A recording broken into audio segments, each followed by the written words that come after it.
Shalom.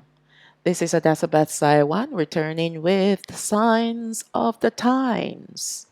And this is an expansion of a study that I have done in 3 Days of Darkness, Part 9.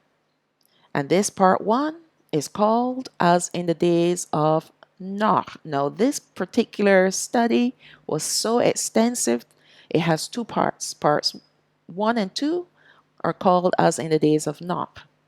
Now, before we get started on the study, I want to say welcome to those who have joined me from previous studies, and I also want to say welcome to the new subscribers. So let's get started with As in the Days of Nach, which was given to us by HaMashayach when he spoke concerning the end times. And this is taken from Luke chapter 17, verse 26. This is our main scripture that we're going to focus our attention on, but we're going to pull all the different parts of the pieces of the puzzle from the Apocrypha and other verses in the Bible. Luke chapter 17, verse 26. And as it was in the days of Nach, so shall it be also in the days of the Son of Man. They did eat, they drank, they married wives, they were given in marriage, until the day that Nach entered into the ark, and the flood came and destroyed them all. Likewise also, as it was in the days of Lot, who is Lot, they did eat, they drank, they bought, they sold, they planted, they built. So planted there means to implant or to instill doctrine. But the same day that Lot went out of Sodom, it rained fire and brimstone from heaven and destroyed them all. Even thus shall it be in the day when the Son of Man is revealed. So right here, HaMashayach is warning us about 2 particular events that were in the days of our forefathers, the days of Nach and the days of Lot. Now, there has to be something extremely important that he mentioned, why he mentioned these 2 particular events. And we're going to focus on Luke chapter 17, verses 26 and 27 to figure out why he mentioned these 2 particular events. What happened? What took place? I mean, when you look at verse 27, they did eat, they drank, they married wives, they were given a marriage. You might think, well, that's something that we do every day. But the question that we need to ask ourselves, what did they eat? What did they drink? Who did they marry? That made Alahayam so angry that he destroyed almost everything on the earth, with the exception, of course, Nach and the animals that he reserved for the ark. So this isn't just about eating and drinking and making merry. No. We got to go a little deeper. All right? And that's what we're going to do today. And then we are going to compare and contrast with then in the days of Nach and the days today and the time that we're living in today. And then we'll see exactly what HaMashayach is speaking about.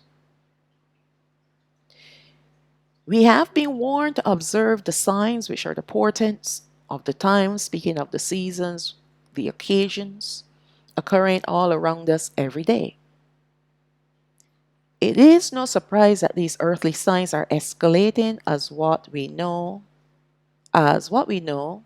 spiritually as the birth pangs or the seal judgments. I know a lot of people out there don't believe that we are already in the seal judgments, talking about the 7 seals. And they're still waiting for the birth pangs to begin. Now, when you look at everything that's escalating in this world, how can you think that the birth pangs are still to come? The judgments that Alahayam is bringing on this earth is he has made them into three sections, three parts. The first 7 judgments are called the 7 seals, and those are the birth pangs, the beginning of sorrows. The second set of judgments, 7 trumpets, called the Great Tribulation.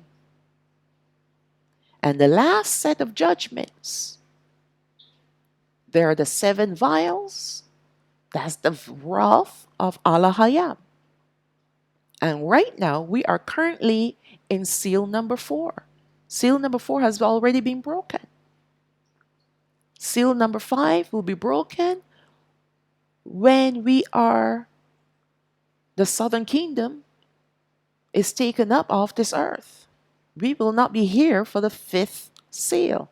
The 5th seal has to do with the northern kingdom going through their tribulation, the time of Yaakob's trouble. I've done a study or many studies on that. Second Exodus into the wilderness, and so on and so forth. And that's why these devils are plotting and planning and creating all manner of chaos and confusion on this earth, because they can't do anything like they did a few years ago when they, shut down this entire earth, this entire world, everything, every country. They would like to do that again, but they just can't. So they're just building up to the next great event, which will be the seal number 5, which will occur after seal number 5 is broken, which will be the rise of the anti-Messiah and his empire first, and then the anti-Messiah.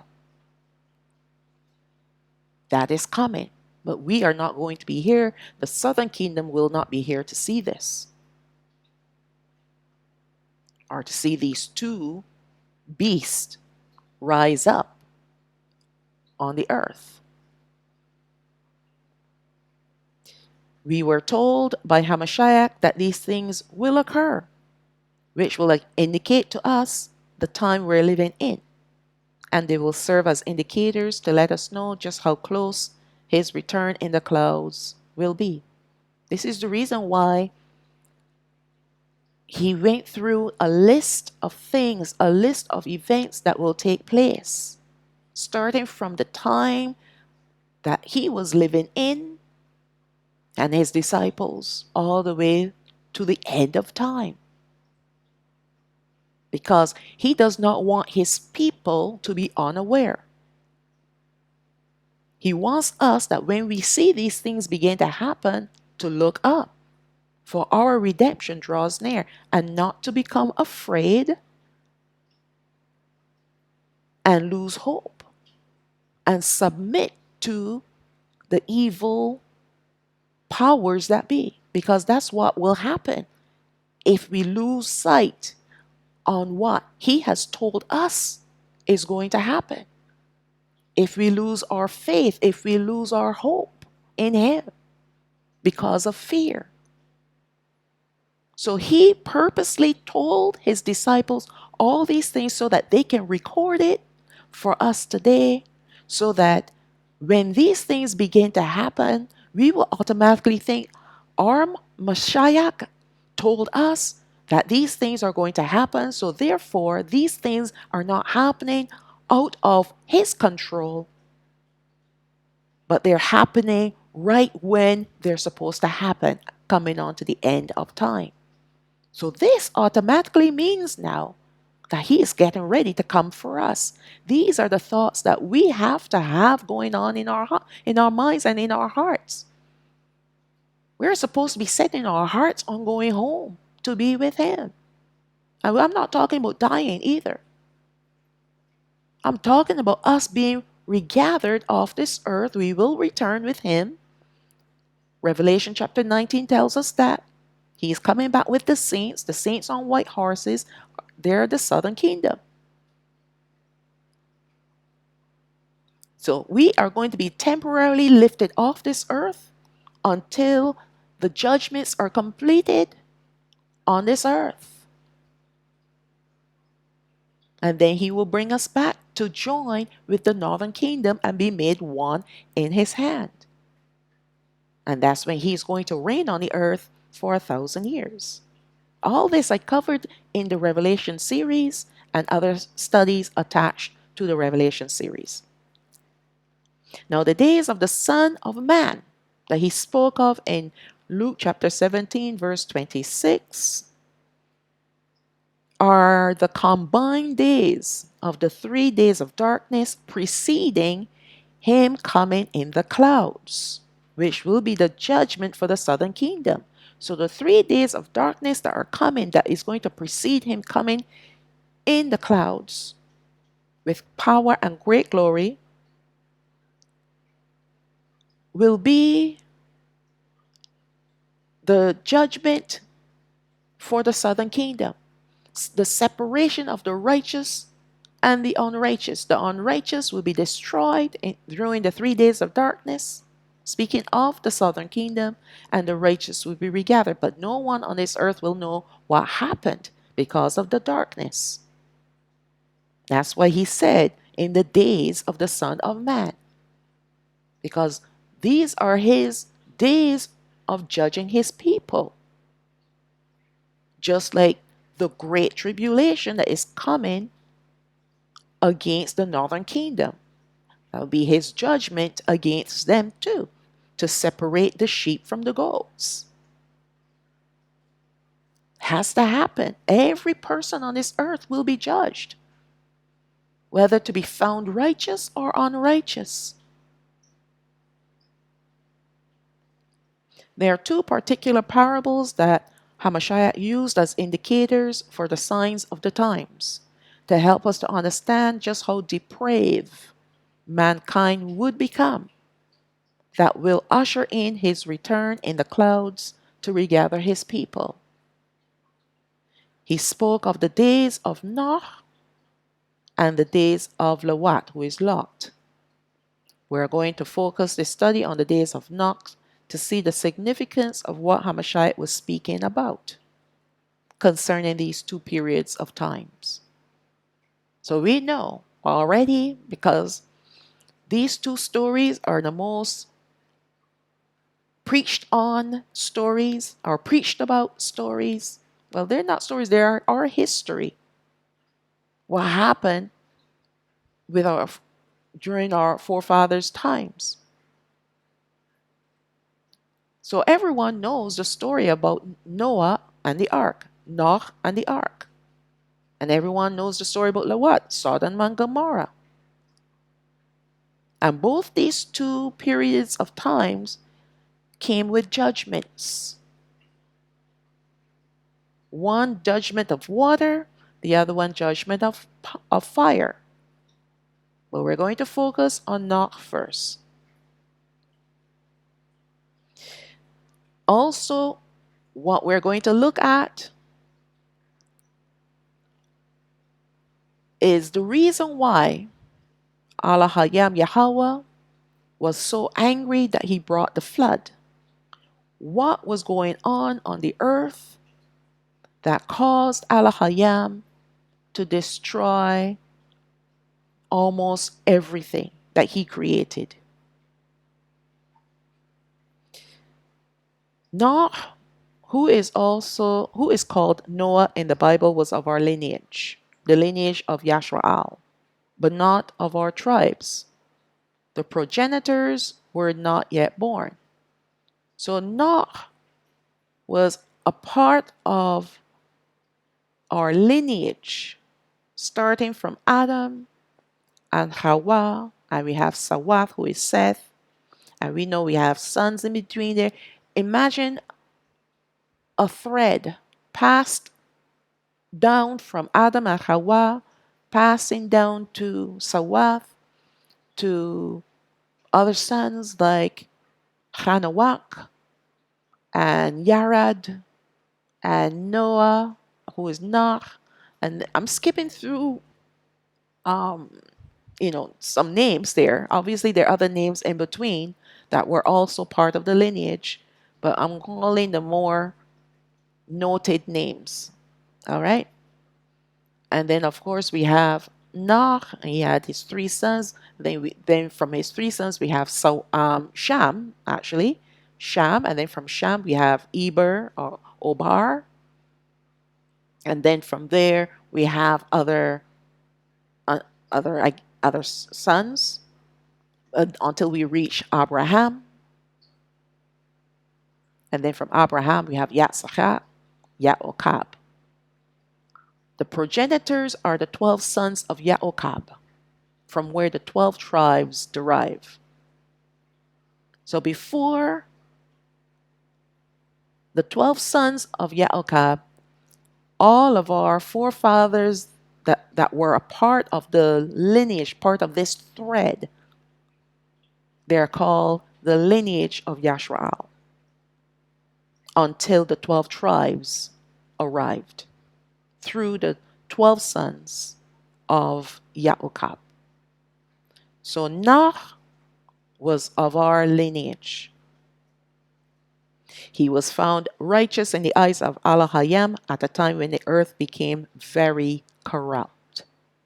To understand the significance of the days of Nach, we have to look at the historical accounts of Nach's days found in the Bible and in the Apocrypha.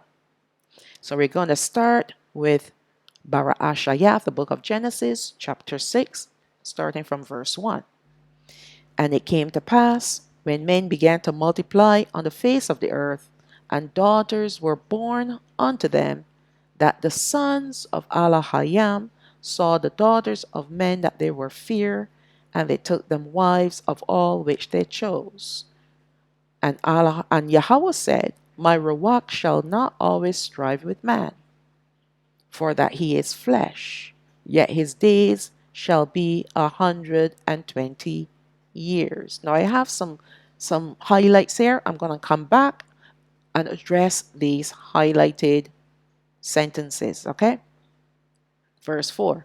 There were giants in the earth in those days, and also after that, when the sons of Alahayam came in unto the daughters of men, and they bare children unto them. The same became mighty men which were of old, men of renown. So let's go back to verse 2. The sons of Alahayam. I have that highlighted because there are two schools of thought concerning who the sons of Alahayam are or were. Some say they were the angels, and we will confirm that they were actually the angels in the from the Apocrypha, books in the Apocrypha, and others refer them to or refer to them as the children of Cain. All right, the sons of Cain. And I will prove to you why they cannot be the sons of Cain as we go along in the study. You will see why they cannot be the children or the sons of Cain. Now, the next highlighted verse is taken from verse number 3. Yet his days, meaning the days of man, shall be 120 years. Now, Alahayam, when he spoke this, he had two thoughts, two events attached to this prophecy. One, to bring the ending of the wickedness that was on the earth in Nach's time. And two, to bring the ending permanently of all wickedness on the earth at the end of the age. So this 120 years was given a time frame for Nach and when Alahayam Yahawah was going to bring the flood. But it is also a future prophecy because that 120 years are actually referred to as Jubilee years, 120 Yahweh years. A Jubilee is made up of 50 years. If you multiply 120 by 50, you will arrive at 6,000. So Alahayam was given a double prophecy here. The ending of what was going on the earth in the days of Nach, and the ending of the earth at the end of the age, after 120 Jubilee years, otherwise known as the 6,000th year, which will usher in his reign, the reign of his son HaMashayach on the earth. Now in verse 4, we see that there were giants in the earth in those days. Now, we have to use our thinking caps here. Alahayam did not create giants. He created a man and a woman. And the giants only came on the earth through a union between the sons of Alahayam and the daughters of men. So these sons of Alahayam will have to be of a different genetic makeup. So much so that when they combined with the daughters of men and the children that were born through this union, giants came out. Giants. The children became giants. Cain was the offspring, the firstborn son of Adam and Yahawah. Where would he have gotten the genetic material in order to produce giants on the earth? So they could not be the sons of Cain. They had to be the sons who were referred to as the angels. And these were particular angels which we will see in the next few apocryphal verses that we are going to read.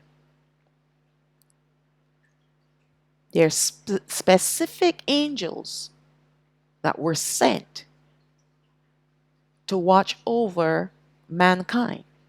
Not the fallen angels yet, but they did become fallen. And by the way, the word giants here, when you look up the meaning of that word, it means to be cast down, fallen. So these giants were fallen. When they were born fallen, with no hope of salvation. Mankind, when we were born under the same curse that Adam and Yahawah brought upon themselves. Yes, we were born under that curse, but yet Alahayam did not cast us away. We have hope, and that hope is called salvation. And the greater majority of people that are born, males and females that are born, have that hope that is, and on top of that, grace. And grace is simply means a specific period of time in which we have been given to make amends for our sins.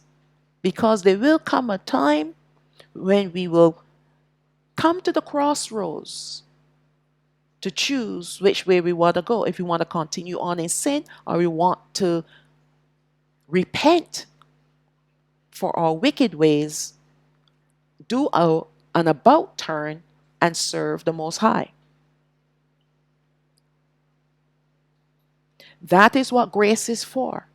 Grace prevents us from becoming like the giants, cast down, fallen without any hope. Now, I said most people. Why? Because there are some people born on this earth that Alahayam have already condemned them.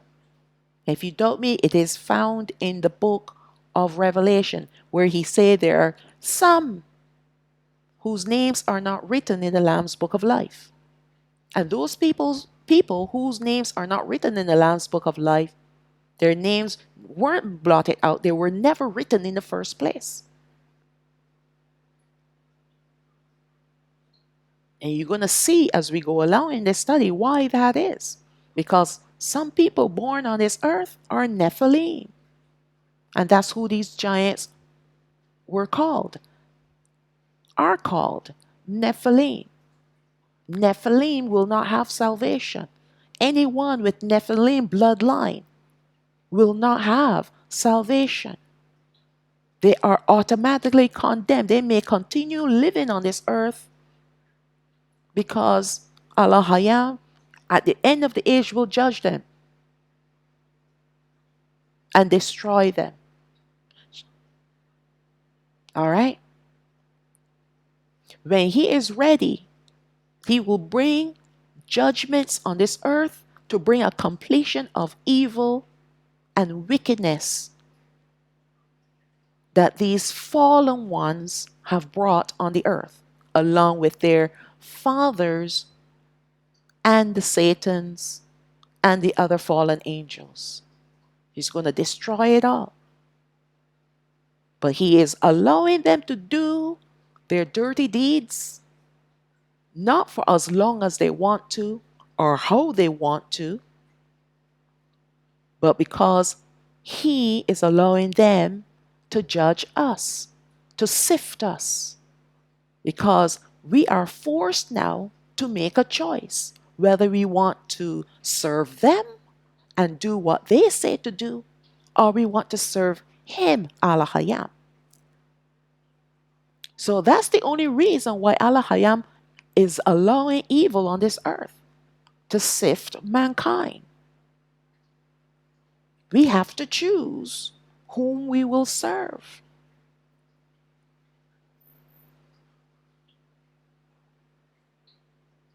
Okay. Now these mighty men which were of old, meaning that they have long lifespans. They have long lifespans. These giants, the children of men, from the daughters of men and of the fallen angels, because that's what these watchers became, fallen, lived long, and they were mighty. Mighty. They had power more than Cain's children, who were mere men. So let's read on so we can get an idea of how powerful these creatures were. Yahawah, the book of Jubilees, chapter 5, verse 1.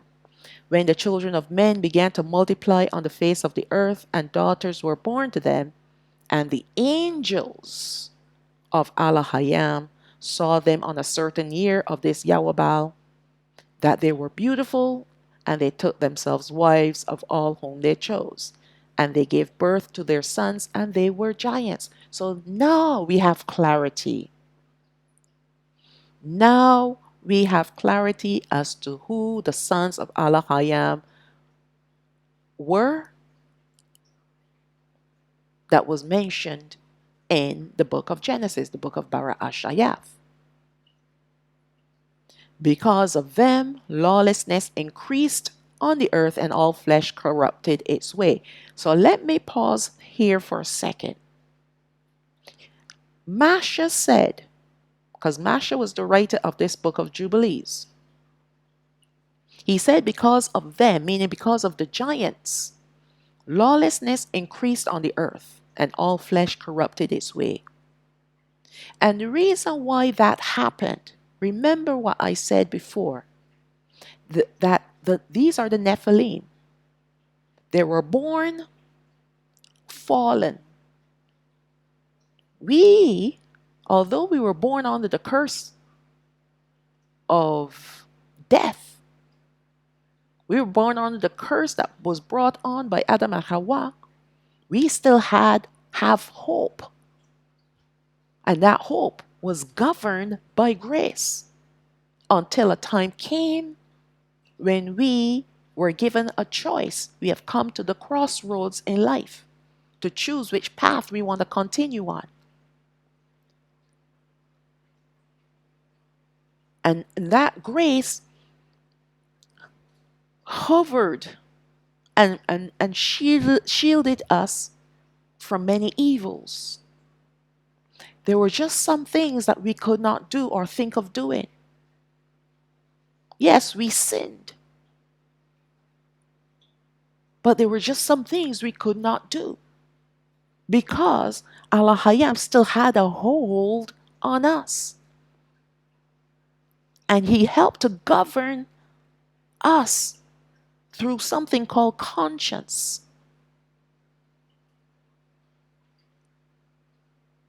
And that conscience that he had placed inside of us helped us to make the correct decisions.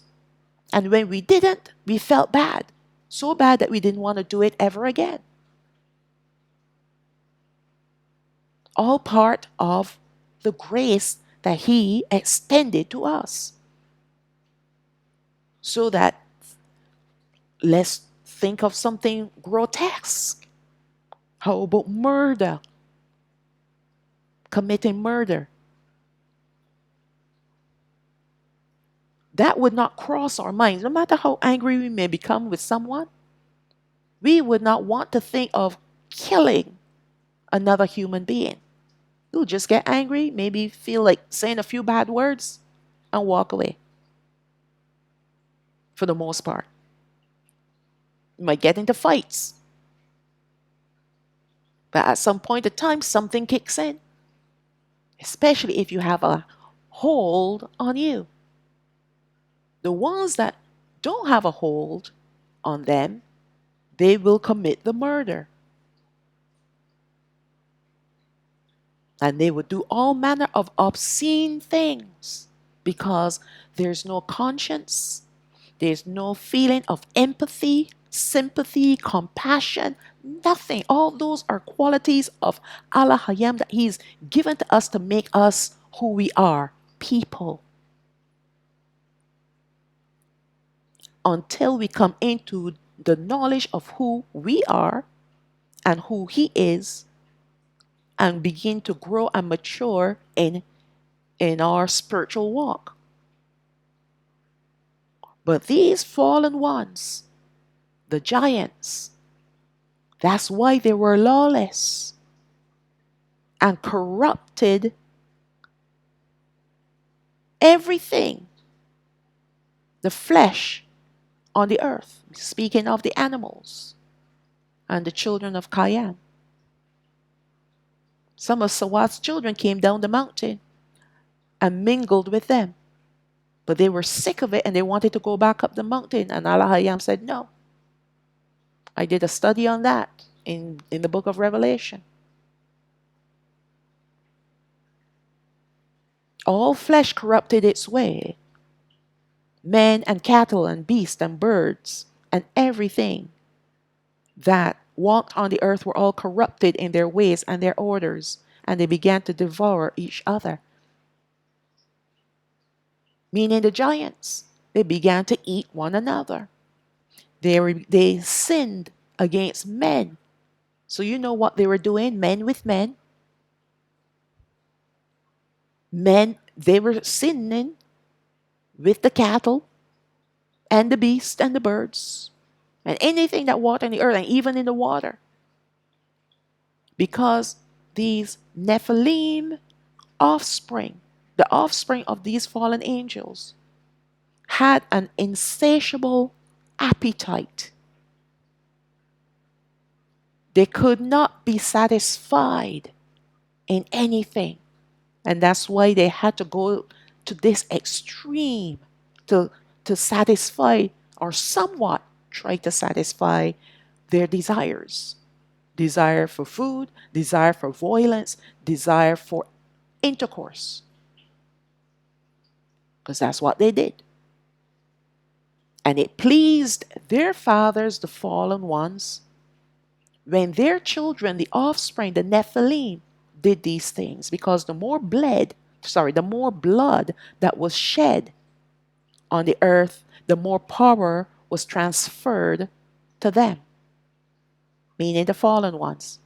If you notice, as I have looked into this over the years, these ones that do their rituals, whether I don't look specifically at what they do, I just know a little bit of what they do.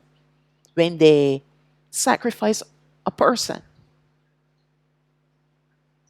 they want to before they shed the blood, they bring great fear upon this person. They use whatever means possible to bring fear and torment to that person's soul, right? Because somehow there's a chemical reaction in our bodies that takes place when we are in a fright or flight mode. And that is released in the bloodstream. And so they want to get people to that place, whomever they want to destroy. They want to get them to that place and then sacrifice them, because it brings great pleasure to the fallen. And not only pleasure, but power. I can go into more details, but I'm not. Because these people are just plain sick and demonic. They are their father's children. The agents on this earth, they're all part of it. So we're going to get there. I'm not going to jump ahead of myself. Lawlessness increased on the earth, and the imagination and thoughts of all men were continually, totally evil. This is the reason why Alahayam had to send the flood. Corruption to the highest degree. Actually, I should say to the lowest degree. Let's look at Yashar chapter 4, verse 16. This is the book of Jasher. And all the sons of men departed from the ways of Yahawah in those days, as they multiplied on the face of the earth with sons and daughters. And they taught one another their evil practices, and they continued sinning against Yahawah. Every man made himself a god, and they robbed and plundered every man his neighbor as well as his relative. And they corrupted the earth, and the earth was filled with violence. And their judges and rulers went to the daughters of men and took their wives by force from their husbands according to their choice. And the sons of men in those days took from the cattle of the earth, the beasts of the field, and the fowls of the air, and taught the mixture of one species with the other, in order therewith to provoke Yahawah. And Alahayam saw the whole earth, and it was corrupt, for all flesh had corrupted its ways on the earth, all men and all animals. Now, the book of Yashar gives us even a little bit more detail on how corrupt the earth was. The only error that we see here is the sons of men. And it cannot be the sons of men, because evil has a source. It was a Satan that tempted Adam and Hawa in the Garden of Odan. They knew nothing about evil until they were tempted, and they disobeyed Alahayam, and then they were now exposed to evil and evil spirits, the fallen angels. And they're the source of evil. All right? Even the things that they're doing, the mixture of one species, how would they get that knowledge? That knowledge had to come from somewhere. It did not come from them. It came from the fallen angels. It came from the Nephilim, the fallen race of giants. But everything else here, besides the sons of men, everything is correct. The corruption that was on the earth, all of it is correct. But the source of it did not come from the sons of men, came from the fallen. Okay, let's look at the book of Hanawak, the book of Enoch, chapter 6, verse 1. And it came to pass when the children of men had multiplied, that in those days were born to them beautiful and fair daughters. And the angels, the sons of heaven, saw and lusted after them and said to one another, Come, let us choose us wives from among the children of men. Now, these were the angels, the watchers. That's what they were called, the watchers, because they were sent to watch over mankind. But for some reason, they started to lust over the women. Where did that lust come from? The Satan's and the already fallen angels lured them into this lust. These were angels that came from heaven, and they had a specific duty. All right? These were apart from the 1/3 that had fell from heaven, fell from before Alahayam Yahawah.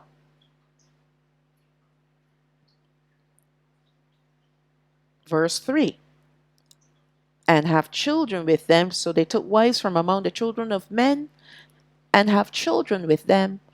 And Simjaza, who was their leader, said to them, I fear you will not agree to do this deed, and I alone shall have to pay the penalty of this great sin.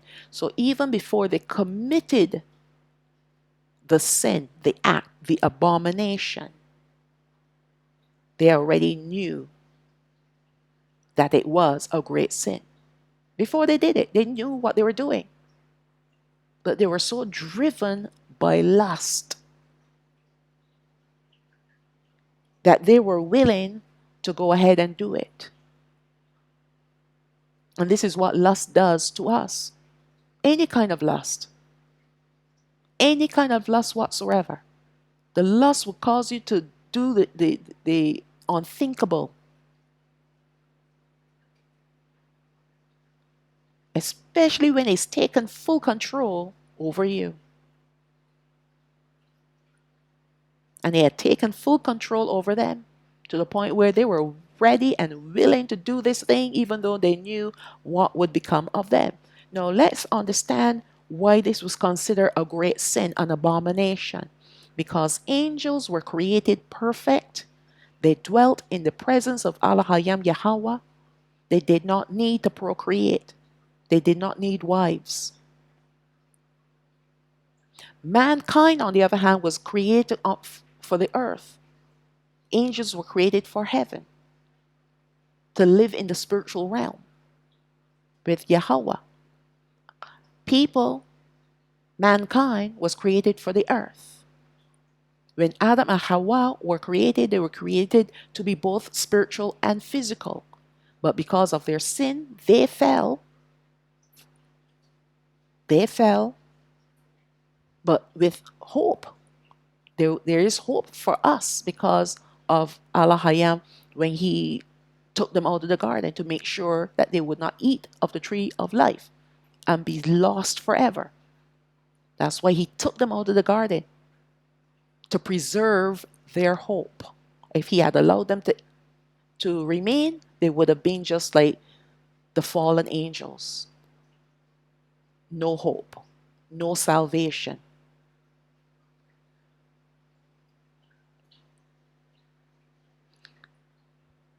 So therefore, and mankind, along with the creation on the earth, was created to produce after their own kind. That was given to us, but not to the angels. They are of one species, we are of another. Alahayam never intended for his species, his creations, to cohabitate and cross that boundary, that invisible boundary, to mix and match with each other. That's why if you put goats and sheep and goats and sheep and cows, sorry, on in a pen, all right, they're all gonna hang with each other. They're not gonna mix with each other, and they certainly will not try to mate each other. They stay within their own kind because Alahayam created that invisible boundary to preserve the species that He created. But we see today that mankind, the children, the offspring of the same fallen angels, the Nephilim, they're mixing and matching,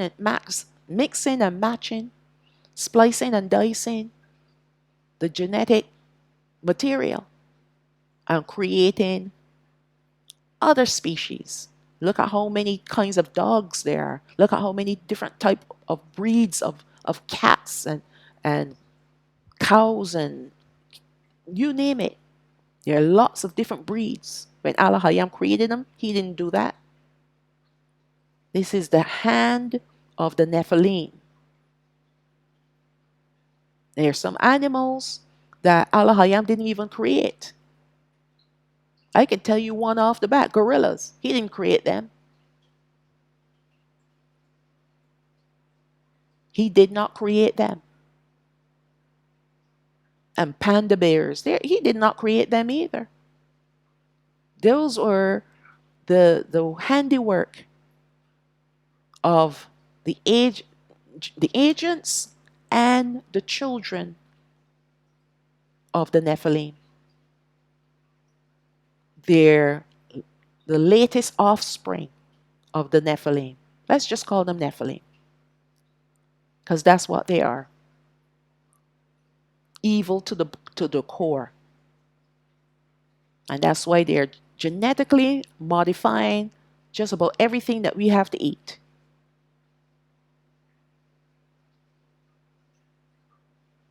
Anyways, I'm going way off the path here because we're going to come back to this later on, if not in this section, in part 2. So Alahayam did not intend for his particular animals, people, what have you, to cross their genetic material to create a hybrid. Just like the Nephilim. Nephilim were hybrids. He never intended that to happen. And if it happens, when it did happen, He does not have respect onto that creature. Even if it's a innocent little baby grown in a pod, He does not have respect onto that baby. And He will destroy it. It will not have his grace. It will not have His favor.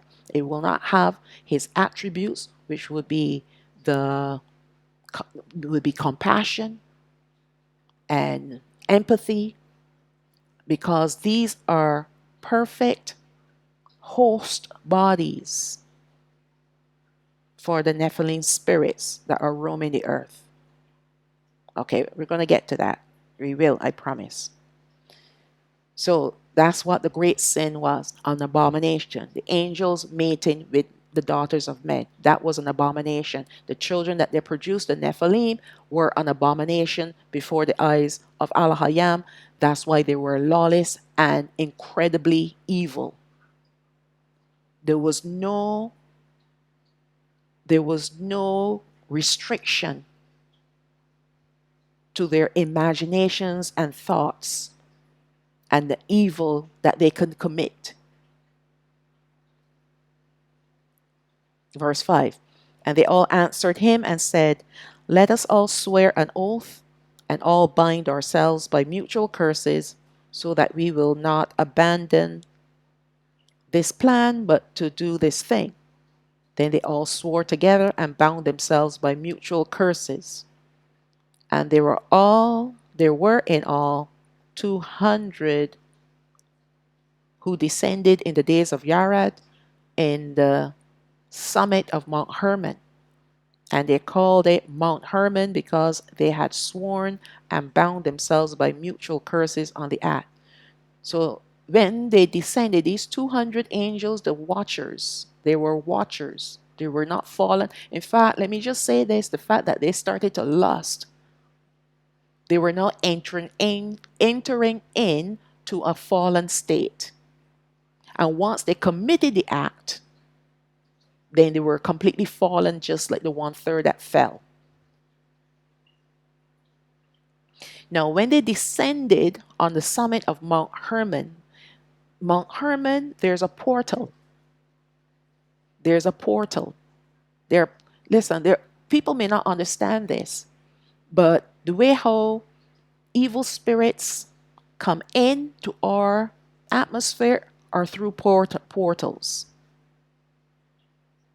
When the angels came to protect, it was Elisha. It was him and his servant, and he was surrounded by the angels in the chariots of fire.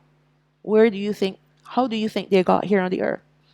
Our forefather Yaakov, when he went to sleep, this is before he was married, he went to sleep and he had a dream that there was a ladder reaching up to the heavens and the angels were coming up and down the ladder. That was a portal.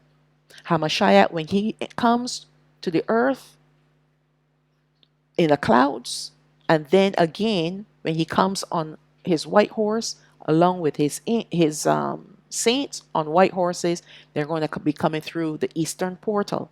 The sun, moon, and stars, they enter into the dome through portals, and they exit the dome through portals. All right, so the portals are here on the earth, and there are portals on different parts in different parts of the earth. Now, we, the people, may not understand this phenomenon because we either think it's sci-fi nonsense or it is just plain nonsense, right? Because they introduced the idea of portals through sci-fi. You remember time tunnel? Do you remember quantum leap? Do you remember there was that one with that guy Anderson something where they had the gate. They used to call it a gate. And they used to go to different, they call it planets, what have you, right? Through portals. And when you watch like the Star Trek series and they're going through these holes, these black holes or what have you. I don't know if it were black holes, but that's a portal. So they were desensitizing us about portals to make it seem like it is Hollywood imaginary stuff. But these things are real. They know they're real. But the fact of the matter is they try to make us think that these things are just made up. So these angels, they came down on the summit of Mount Hermon through a portal. There's a portal there. And we're going to come back to this and we're going to see something that, okay, I'll be giving it away. So let me just stop there, right? So they came down on Mount Hermon and they took wives and did the thing. The same book of Hanukkah, chapter 7, verse 1. And all of them together went and took wives for themselves, each choosing one for himself. And they began to go in to them and to defile themselves with intercourse with them. Now, intercourse is not a defilement. It is the fact that there were angels and they were having intercourse with the daughters of men. That made it an abomination. Just like if people decide to go and have intercourse with animals, that is an abomination. When people go and have intercourse with their same gender, that is an abomination. But the intercourse was created by Alahayam Yahawah to cause us to procreate and ensure that our lineage or species remain alive until the end of the age. when he completely destroys everything that does not belong to him, and what belongs to him he keeps alive forevermore. So intercourse is not evil. It is who you do it with, when you do it, and how you do it. People don't understand this either. Listen, you could have a husband and a wife, right? But you choose to have intercourse on his Shabbat, you're defiling yourselves. I kid you not. You decide to experiment doing something else other than the way how you're supposed to do it. You're defiling yourselves. It is what you do it with, who you do it with, how you do it, and when you do it that brings defilement to you. If you stay within his parameters, you're fine. It's a blessing. All right, let's move on. Verse 2, and the angels taught them charms and spells and the cutting of roots and made them acquainted with plants. That meant they taught them witchcraft. This is witchcraft. All right? And that's why those men that were, if you go back to the book of Yarad, when it talks about mixing the let's go back here and see if we find it. They were mixing, they taught the mixture of one species with the other. This is where that came from. These angels, the fallen angels. Verse 3, and the women became pregnant and they bare large giants whose height was 3,000 cubits. This 4,500 feet. This was the first generation. With each generation, they became shorter and shorter. But they were 4,500 feet. Can you imagine a person? Well, they're not persons, but this creature standing 4,500 feet. I personally can't imagine it. But that's how tall they were. Number 4, verse 4. The giants consumed all the work and toil of men, and when the men could no longer sustain them, the giants turned against them and devoured mankind. So, like I said before, because of their great size and their great desires, their great appetites, nothing was able to sustain them. So the work and toil of men, they grew food for them. They could not sustain them because think about a creature that is 4,500 feet tall. One, how many sheep would he have to eat to satisfy his hunger? One sheep. Okay, let's go a little bigger. One cow will be like eating a grape. All right? And this is just one giant.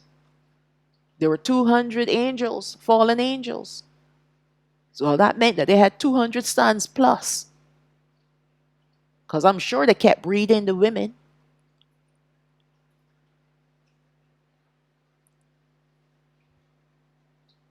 And then they turned against the men, the same men who couldn't sustain them any longer with food.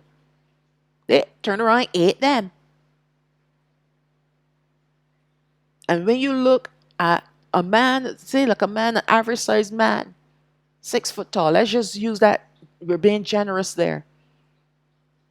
He will stand at the height of that Nephilim's ankle, probably not even higher.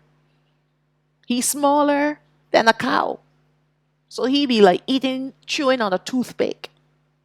And you think they would bother to cook the flesh? No, they eat everything raw. Because they love blood. So they were running around, scooping up men and eating them raw. Clothes and everything. Same thing with the animals. because they love blood. They were the offspring of the fallen. They are the fallen as well. So they were eating human flesh and drinking human blood. And when that was not sufficient, then they turned on each other. Because now this is big game.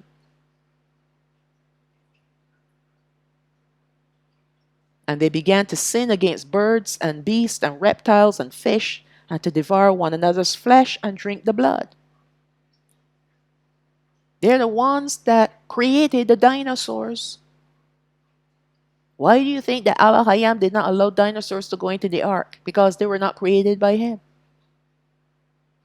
They were creatures created by the Nephilim, mixing and matching and splicing and dicing and having intercourse with animals to create hybrid breeds.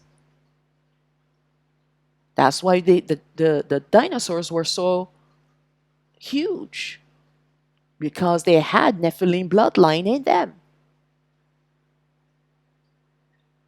And that's why they look so hideous.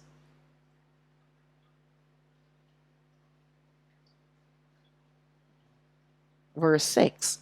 Then the earth laid accusation against the lawless one, because they were so wicked.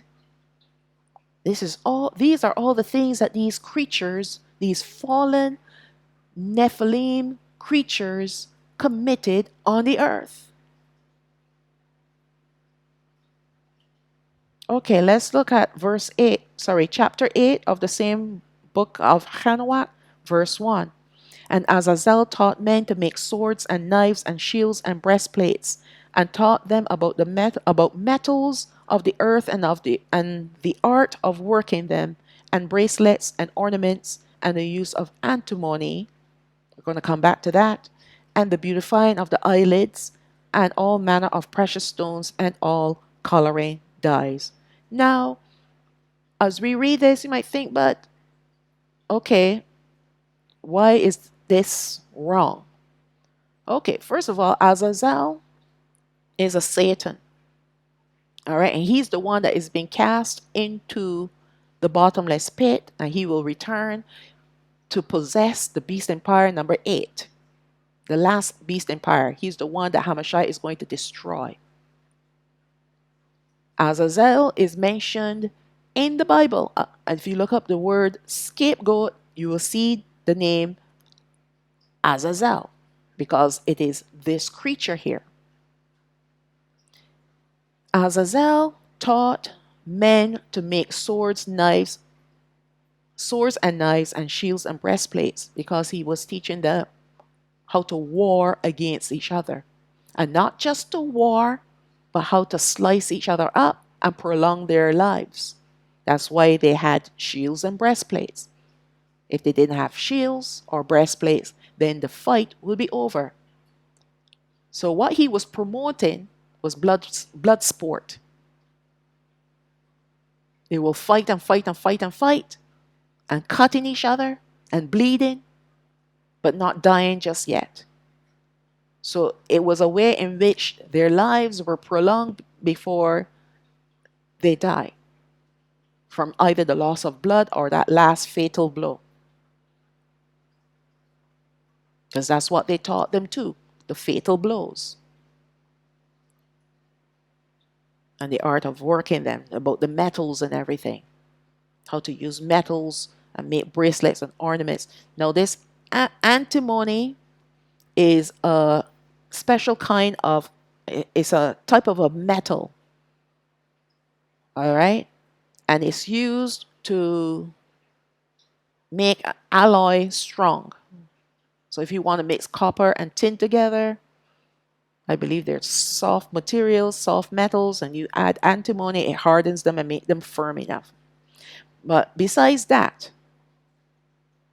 it is used in lead storage batteries, solder, motor bearings, castings, and semiconductors. What does that sound like to you? Doesn't that sound like electronics to you? That's what it is. That's what it was used for. That's what they were doing. Do you think that the technology that you're seeing today is anything new? No, because there was technology back in the day of Noah. That's the reason why Alahayam sent the flood. One of the many reasons why he sent the flood is because they were too advanced with technology. That's why they were able to mix and match and create different species of creatures. You need some form of electronics to make these things happen. So Alahayam had to destroy it all with the flood. And them too. Because if he had allowed them to carry on, there would have been no more mankind after Nach and his 3 sons and their wives. There are 8 of them. Only 8 that was preserved in the ark. 8 people. If Alahayam had allowed these devils to continue on, there would have been none left. Along with the animals, all of his creation would have been completely destroyed, corrupted. And he would have had to destroy everything. So he sent the flood to destroy the technology that was on the earth in those days, along with the evil experiments and the wickedness and the violence and all the things that they were doing. Completely destroy it. But they came back. They came back. All right. Let's not jump ahead of ourselves. So when you see these words, solder, what do you use solder for? To attach metal to metal. And the beautifying of the eyelids. Who do you think was beautifying their eyelids? The men. And were they doing it for? Anytime you see a man prettying up himself, he's not doing it for a woman. Men don't do that. They do it for other men.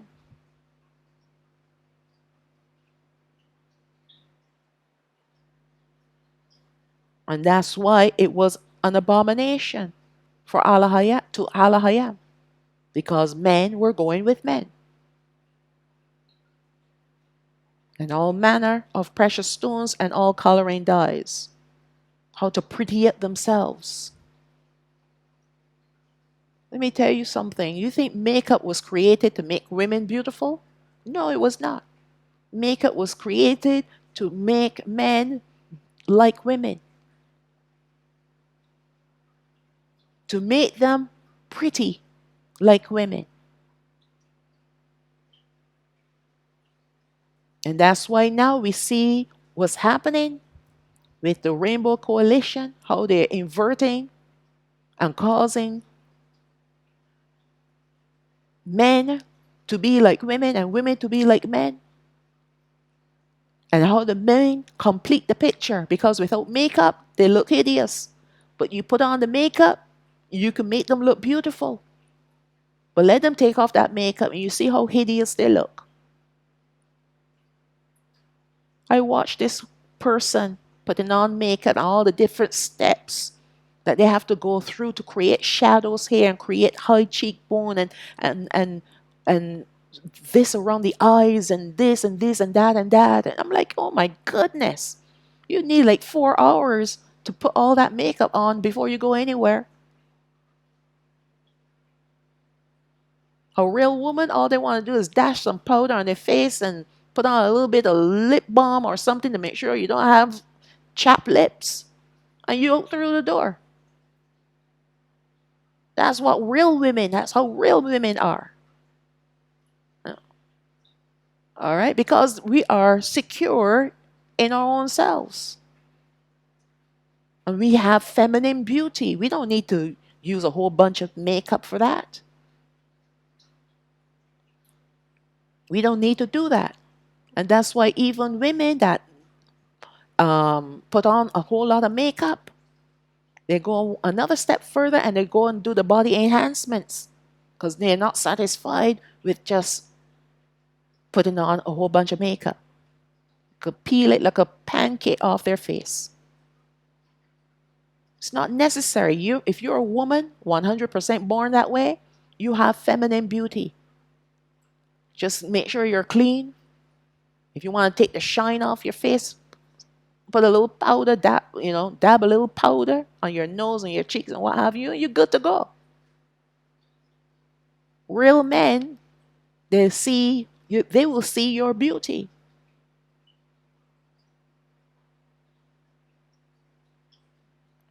Anyways, all these things are Nephilim. Okay, we see from the Bible's account of Nach's time, supported by the three other historical accounts, that the earth was very corrupt in those days. Despite the inaccurate account of who really took wives in the book of Yashar, the evil that was described in this book's account is accurate. Speaking of the book of Yashar, the angels who were also called the Watchers took wives of the daughters of men and got children by them. This was a breach in the command of Alahayam, where there is not to be any cross-species hybridization. He created all things to reproduce after themselves and after their own kind, even vegetation. And let me tell you, even today, the Nephilim offspring, they create seedless grapes, seedless watermelons, seedless oranges. Those are all abominations because Alahayam created everything with seeds after its own kind so that it can reproduce after its own kind. But when you have a fruit that is supposed to have seed and it doesn't have any seeds, then how is it going to be made? And that's why when a certain manufacturing company came on the scene and farmers in countries like India and what have you were buying their seed. But the problem with their seed, I think it was wheat that they were growing, or corn, or something that they were growing. The problem with the seeds that they were buying from this manufacturing company, it only had one life. You grow it, you reap it, and that's it. It's done. Whereas the way how Alahayam created it, you grow it, you reap, you keep some of the seeds. If it's corn, you dry the corn and you keep the seeds. You call them the kernels. And each kernel is a plant. Same thing with wheat. You keep the seeds for the next season. You eat some, you save some. But not with this company. You got to keep coming to them year after year to buy their products because they had genetically removed the vegetation, the crop's ability to reproduce seed that can make other plants. And the farmers had to go out of business. Some of them, they couldn't handle it. But there was nothing else that they could do. A lot of them I heard off themselves because they lost their livelihoods. But that's, again, that company is owned by Nephilim. And that's Nephilim technology. And this is how these devils rape and ravish the world of its wealth. To get you dependent on them. And then you pay them through your teeth. You pay them and you get nothing back for it. Because the same seeds that they sold the farmers, they also had to buy the pesticides and the insecticides and what have you in order to keep the plant to grow without being destroyed by insects. So the yield, and this is another thing, the yield of these same plants was very low. So the farmers were not making anything. A lot of them went out of business, and this was all intentional. Very intentional. Anything that is supposed to have seed, and the seed and there's no seed in it, do not eat it. It is genetically modified. How hard is it for you to spit out seeds from an orange? So easy. Watermelon. You want seedless watermelon because it's too much trouble to spit out a few bits of seed. If you don't want to spit them out, swallow them. It's not going to kill you.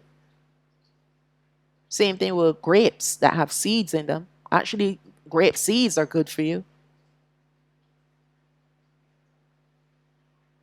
Chew them as well, and they're a little bitter, but you know. Anyways, Alahayam had set an invisible boundary to prevent this from ever happening, meaning the cross-species hybridization. We spoke about that earlier when I compared cows and sheep and goats together in the same area. They're not going to try to mate with one another. They mate with their own kind. Look at Jude chapter 1 verse 6. And the angels which kept not their first estate, but left their own habitation, he has reserved in everlasting chains under darkness unto the judgment of the great day. So these ones that committed this abomination, he has them in chains. He put them in chains, and they're the ones that are going to come out looking like these hideous creatures out of the bottomless pit. These are the ones. So they left their first estate, meaning they left their heaven. They changed their heavenly bodies to put on human-like bodies, and they also left heaven, the heavenly estate, the heavenly realm, to enter into the natural realm. So that meant that they were not satisfied with who they were. And they broke the command. And now they are reserved under the earth. They're reserved in everlasting chains and in darkness. Now, another thing that we have to understand about after the flood, when the flood came, it destroyed Alahayam, placed these angels in everlasting chains, in darkness, in the abyss. He did the same thing with Azazel. But the Nephilim, which will be their offspring, they were all destroyed by the flood. Not all, by the way, sorry, not all. Most of them were destroyed.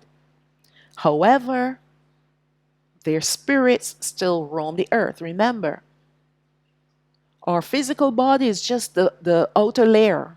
It is just like think of it as a box. It's the soul within and spirit that lives on. The physical body dies, but the soul and the spirit lives on. They live on.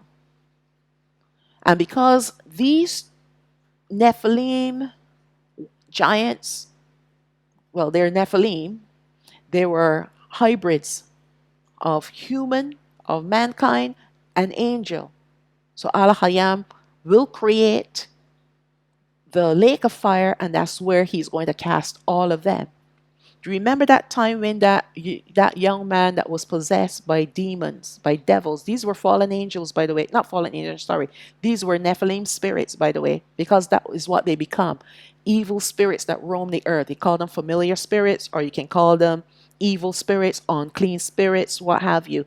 Those are the ones that roam the earth, and those became part of Satan's army. They're his eyes and ears. And they're also used to possess people. They're his foot soldiers. So these are the ones that roam the earth, and they're looking for host bodies. And that's why all these evil things that I'm going to talk about a little bit in this section, a little bit in this part 1, but the rest of it I'll be speaking about in part 2. Satan is building his army. All right? He's building his, well, I should say armies. He has the earthly agents that are doing his bidding, but he's also creating his own Nephilim armies being led by the fallen angels.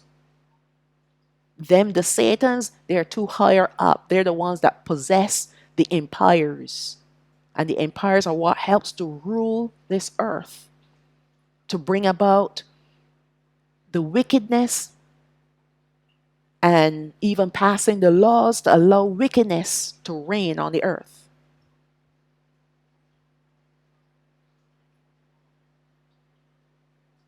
So this is the issue that we're coming down to, because we're going to take a good look at Nephilim,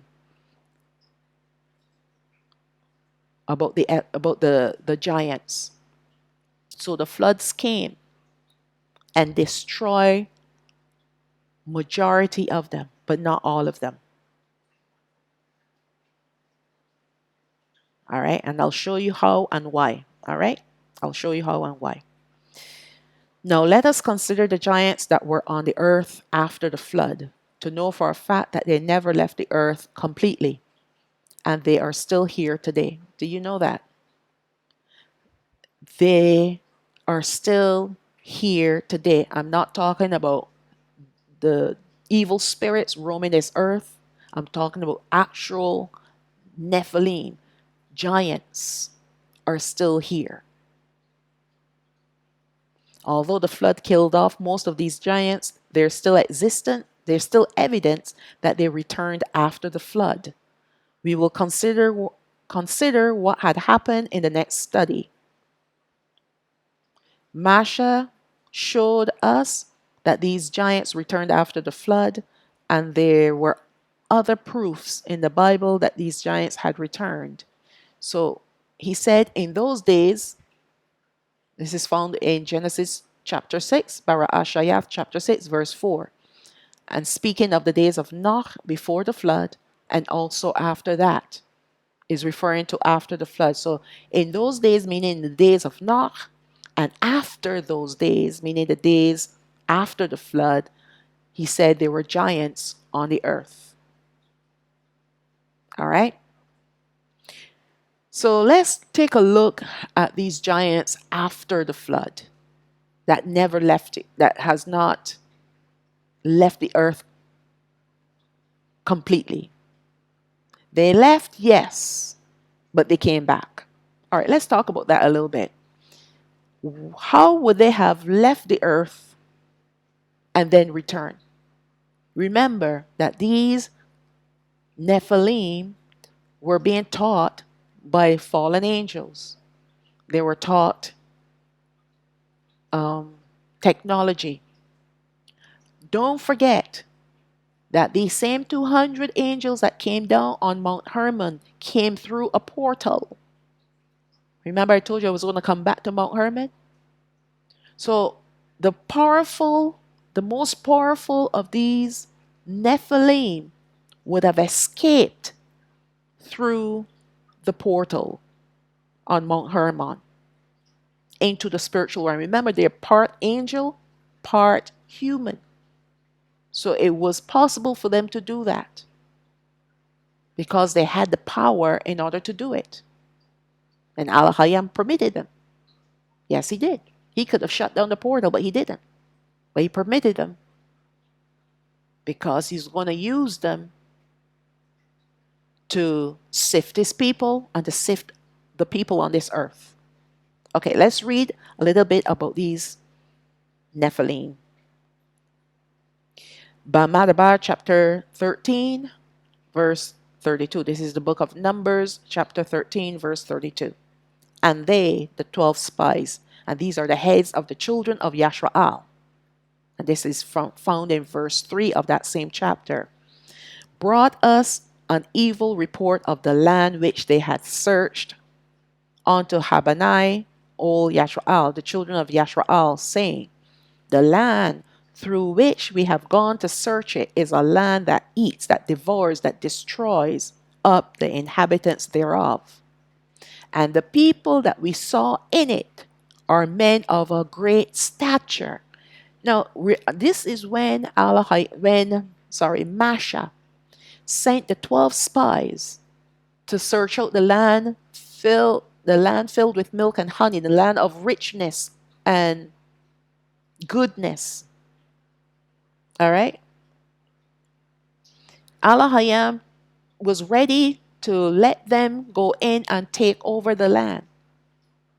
So Masha selected 12 men, one from each tribe. They were heads of the tribes, to go and search out the length and breadth of this promised land flowing, sorry, I used the wrong word, the land flowing with milk and honey, richness and sweetness. That's what it meant. All right? And they came back, 10 came back with an evil report, 2 came back with a good report.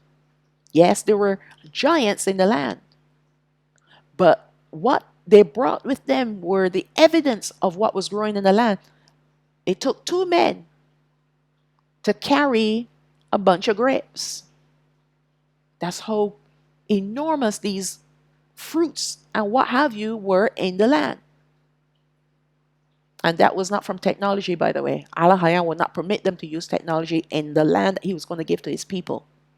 Alahayam just allowed, he just allowed the land to flourish. And that's what we are going to live in where we gathered. A land that is flourish. You see those tiny little grapes that you used to buy? Grapes going to be as big as a guava. You think of a guava, think of one grape. Going to have to bite it and eat it like a guava. All right, I digress. Verse 33. And there we saw the giants, the sons of Anak, which come of the giants. And we were in our sight, or in our own sight, as grasshoppers. And so we were in their sight. So these giants in the land, they were so huge that these 12 spies were like grasshoppers. So can you imagine how tall these sons of Anak, and they're actually Anakim. That's who they were. So the sons of Anak are called the Anakim, and they were a particular breed of giants with long necks. These ones bred with the certain tribes of the Canaanites. That's why Alahayam did not want his people to mingle with the Canaanites, because they had Nephilim bloodline. Let's look at Debarayam chapter 2 verse 10. The Emim dwelt therein in times past, a people great and many and tall as the Anakim, which also were accounted giants as the Anakim. But the Moabites called them Emim, or Emim. The Emim, which means terror, were another breed of giants as tall as the long-necked Anakim. These ones bred with certain of the Moabites. It is for this reason why the Moabites, who did not mingle with them, named them Emim. So the people that named them is because they were mingling amongst their people. So we have the Canaanites, and now we have the Moabites. And you know the Moabites were the offspring of Lawat.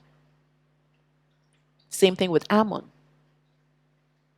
Let's look at Debarayam chapter 2 verse 20. That also was accounted a land of giants. Giants dwelt therein in old time. And the Ammonites called them Zamzumim, a people great and many and tall as the Anakim.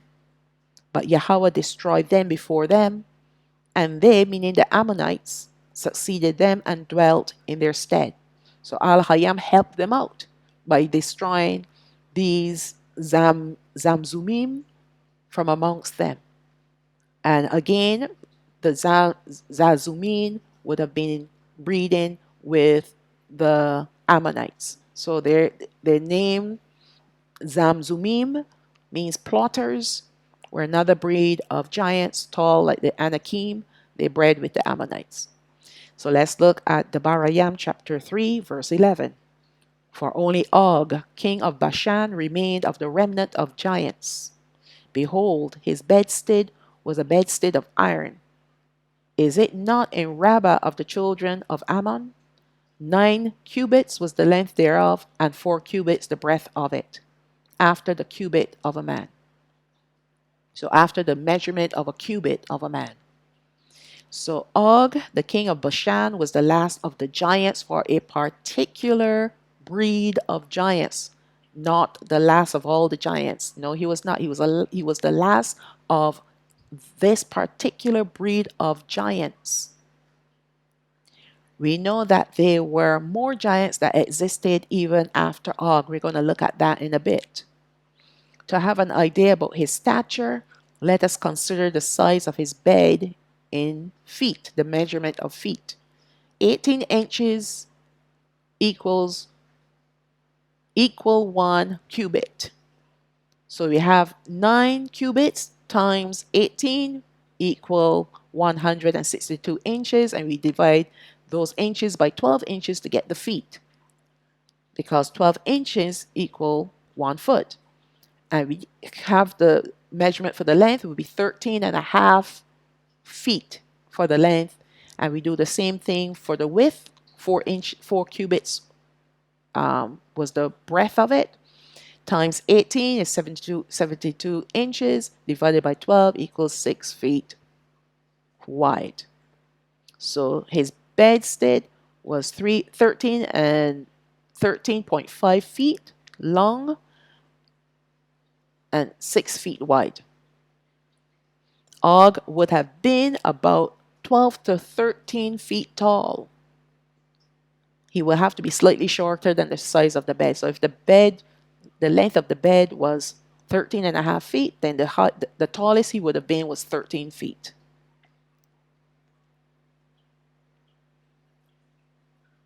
First Chronicles chapter 20, verse 4.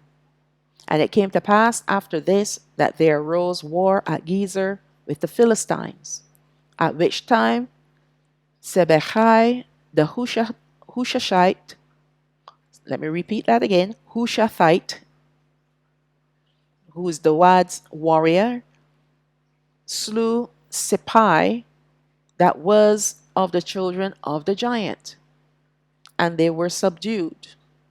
And there was war at Gath, where was a man of great stature, whose fingers and toes were 24, meaning 24 fingers and toes, 6 on each hand and 6 on each foot. And he also was the son of the giant. Now Sippai was the brother of Goliath, by the way. Verse 7. But when he defied Yashrael, Jonathan, the son of Shemiah, Dawad's brother, slew him. So Dawad's nephew slew the giant. These were born unto the giant in Gath, and they fell by the hand of Dawad and by the hand of his servants. So we know that grasshoppers, although, we might be the size of a grasshopper, but Alahayam leading his warriors, we can take them down. We can take them down. And this is another sign of Nephilim bloodline. When you see people with 6 fingers or 6 toes. I know there was this thing a couple years back where someone did a study on these people with 6 fingers and 6 toes, and they're well-known, famous people too. People that you know by name. They have 6 toes, not 6 fingers. So some of them will have 6 fingers, some of them will have 6 toes. That's Nephilim bloodline. That's not normal. That meant that something else went into their bloodline and changed them on a genetic level. All right? Seppai was one of Goliath's brothers, and they were of the breed of giants called the Rephaim. Rephaim means distress. These giants bred with the Philistines. And we're going to see Rephaim throughout the scriptures. They're mentioned in the scriptures. First Shemawa'al, 1 Samuel chapter 17, verse 4. And there went out a champion out of the camp of the Philistines named Goliath of Gath, whose height was 6 cubits and a span. So a span means half a cubit. So Goliath the Rephaim was 6 cubits tall, making him 9.5 feet tall. So he was 6 cubits and a span, making him 9.5 feet tall. We are seeing now that the stature of these giants drastically decreased as they continue to breed amongst the nations of the earth. And this is the reason why I did this, to show you back in the days of our forefathers that the giants returned. And not only did they return, but they bred with just about all the nations on the earth. And this is the reason why Alahayam did not want us to cohabitate with certain nations, because there were some of them that they were completely corrupted, and there were a few that he said, okay, he would allow the men to go in and destroy the men, but the maidens that were never married, they were carried away. All right? And this is how it is today. The Nephilim never left. They are here. They're the ones who are running this world. They're running everything. And they're the ones promoting lawlessness, wickedness to such a degree that your brain would explode if you really sit down and think about it. It's all Nephilim. That's why I'm taking this time to do this. And this is the reason why HaMashayach spoke about us in the days of Nach. Because what he was saying to us in this parable, for those who have eyes to see and ears to hear and a mind and heart to understand, would understand what he is saying, because Ruach HaKodesh will lead you into this understanding. That he was speaking about Nephilim. The wickedness that they brought on the earth, the corruption, is coming back. And it has already come back. But he was letting us know that when you see that wickedness returning or ripening, coming to its fullness, to look up. Our redemption draws near. All right, let's move on to the next slide. Let us look at all the abominations that the Nephilim and the fallen angels committed that corrupted Alahayam's creations on the earth in the days of Nach. 1. Hybridization of mankind. Animals, birds, and fish. So that's where the giants or the Nephilim came from. And the dinosaurs. Actually, I just remember that I had started speaking about something and I completely went off topic. So I was speaking about the young man that was filled with devils when HaMashayach came to him and he asked him, "What is your name?" And he said, "My name is Legion, for we are many." And a legion is a reference to how many soldiers are in a Roman army. What makes up a Roman army is about 60,000 soldiers. Either 60 or 6,000, something to that effect. I think 6,000. So he was filled with 6,000 demons, unclean spirits. That's why he was so strong. The chains couldn't hold him, nothing could hold him. But when they saw HaMashayach, it was the demons that cried out and said, it is not our time yet. Well, what are you going to do? Don't destroy us. It's not time yet, because they understood. These demons know that they have a certain amount of time on this earth. And it was not the end of time yet, and they knew that. So HaMashayach, they pleaded with HaMashayach to let them go into the pigs. Another unclean animals. And HaMashayach said, go. And they left the man, the young man. All right, and the pigs went and drowned themselves in the water. So now we have 6,000 demons roaming to possess more people. Right, that's what they do. But they cannot possess you unless you give them permission to. Right? You have to invite these spirits, these evil spirits, into your life, into your realm. They can't just automatically come in to do this thing. I know this for a fact. I know this for a fact. They cannot automatically come in and take over your body.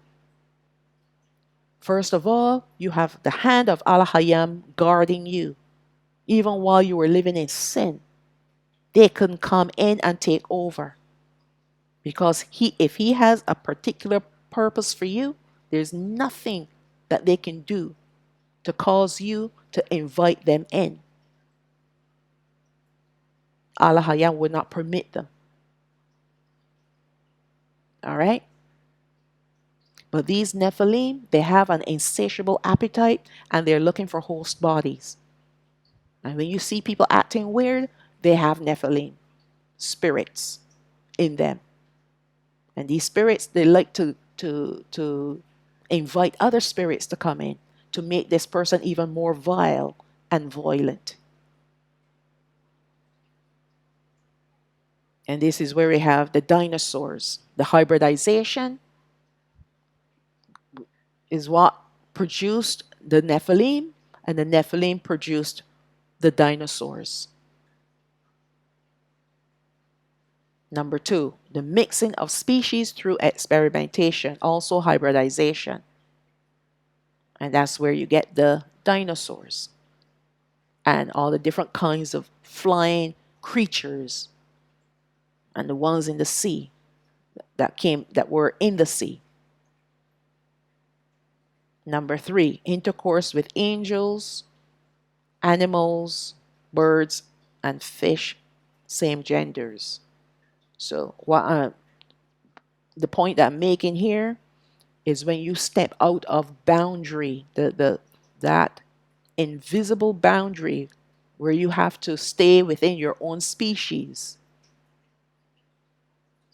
But these people back in Nach's day, in his days, they were doing it with everything and anything that was moving.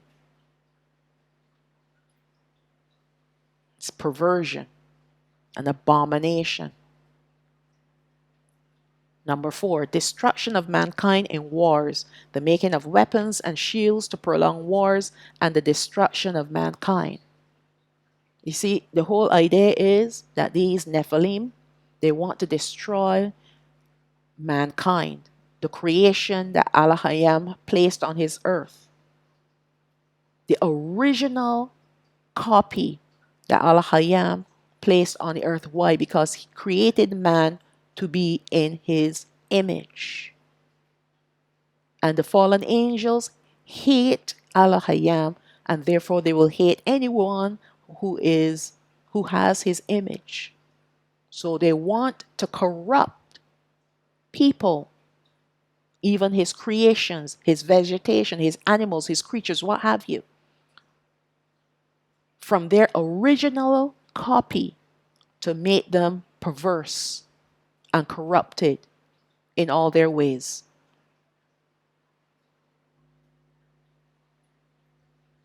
And along with that, wars and creating all manner of weapons to destroy one another. Do you know the same Nephilim that created the weapons are the ones that promote wars, create the conflict in the first place so that wars will ensue? That's why, and like I said to you before, these fallen ones, they love blood. It's a blood sport for them.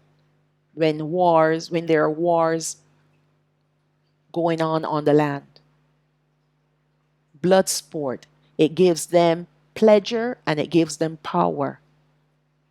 It's like bloodletting, but in the most destructive way. They love it. And so they will do what they can do to create conflicts amongst people, nations, and what have you, and then turn around and fund both sides of the conflict. Both sides that are warring against each other, they will fund them with weapons and fund them with money and tell them what to do. These people are incredibly wicked. Number 5, we have cannibalism, eating and drinking of each other, which will be the Nephilim and mankind. And at the same time, I'm also showing you how this is reflected on us today. All right? But really and truly, these points here are pointing towards the time of Nach.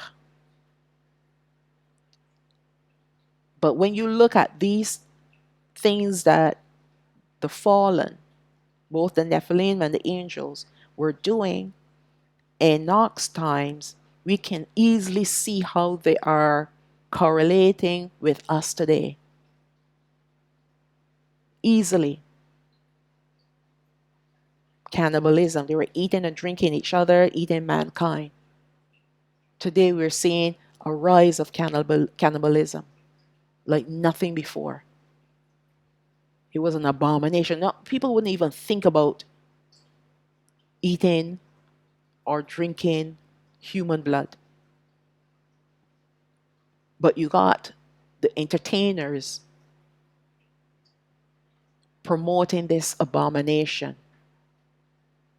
You got them using blood as facial, right? And you see them taking pictures with blood on their faces, normalizing, desensitizing people about this abomination. I saw this actress, this well-known actress, and this guy who's a well-known singer. They got engaged, and as part of their engagement, they decided to drink each other's blood. And of course, they're proclaiming it. She's got a goblet of his blood, he's got a goblet of her blood, and they're chasing it like it is wine, a glass of wine. They're normalizing these things. They're desensitizing us about these things. Now they're telling people that if you can select what idol, whether it is an actor or musician or what have you, whoever you love, they can take the cell of that person and make meat from it in the lab and turn it into a burger. And you will have that person's meat coming from their cells. Well, it's one cell that they cause to multiply to create this meat. And you cook it just like a regular burger and you eat it. I forgot what they called it. I heard about that a couple years ago. Right? That's why, you know what? Don't have any idols. Every single person that you see being idolized today, they're all Nephilim. I kid you not. Whether they're basketball players, soccer players, what have you. They're all Nephilim, especially today. And they're placed in these roles, because they're all entertainers, by the way, to distract you from what these other Nephilim, the wicked ones that are running this world, are doing behind the scenes. Because you become so absorbed in entertainment, whether it is sports or music or movies or what have you, you're so absorbed and so distracted that you can't see what they're planning against you. And they're going to use these same people to tear you down. Because you see them all of a sudden, you have this basketball player, you know, his beautiful wife and beautiful children, all of a sudden he comes out, oh, by the way, our son came to us and told us, I don't want to be a boy anymore, I want to be a girl. What do you think that's going to do to people that are they're well, that are idolizing them? What do you think it's going to do with them? It's going to influence them with their children in the same manner. Well, my idol says it's okay. They support their son in this venture, and if my son comes to me, I'm going to support them in the same way too. You see what they're doing? You got the same entertainers. I saw this one, right? And this one was a wrestler, became actor and what have you, famous. And all of a sudden you see him walking around in women's clothing, pantyhose and heels and everything. What do you think that would do to anyone who holds him as an idol? They're erasing the boundaries around men, the boundaries around women, and even around children. They are changing the definition of what a man is, of what a woman is, and what a child is. Changing all the definition of marriage, everything. They're changing the definitions. What Alahayam has created, they're changing. So now you're going to have a generation of children growing up not understanding what a real man is and what a real woman is. They become confused, so confused that then now they're persuaded that you don't have to remain a female. You can be whoever you want to be. You could be a cat if you want to be a cat. I heard about that too. You can identify with whatever you want to identify yourself as. We'll support you. And this is what the educational system is promoting today. Corruption. This is lawlessness. Evil to the highest degree, to the lowest degree. Depravity.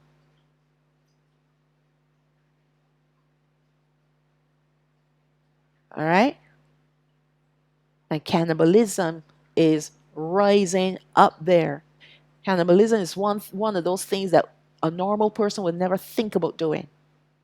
Eating and drinking one's blood. You know how they also introduce it through the Hollywood. You know, when they bring in Dracula and they make, when Dracula drink the blood, because that's a demon, by the way, they make it seductive. That's what they do. They make the drinking of blood seductive. So people become naturally curious.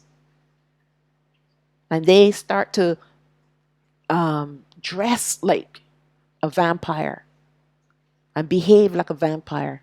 Oh yes, they have people like that. Remember when that movie came out, done by, I forgot the name of the writer, and that famous actor, he was in, I forgot the name of it. This came out back in the 90s.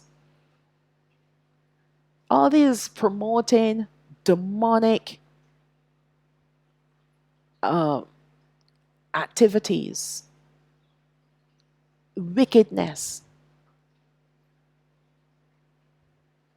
eating and drinking of blood of mankind, eating of the flesh of man and drinking the blood. And now they're making it so normal. Oh, yeah, you can just go into a supermarket and buy a human burger. And by the way, and this has been said, I will not call the name, but a well known franchised restaurant that sells their burgers and everything really, really cheap got Toonie Tuesday. They put human flesh in the burgers. It's been found. Human remains.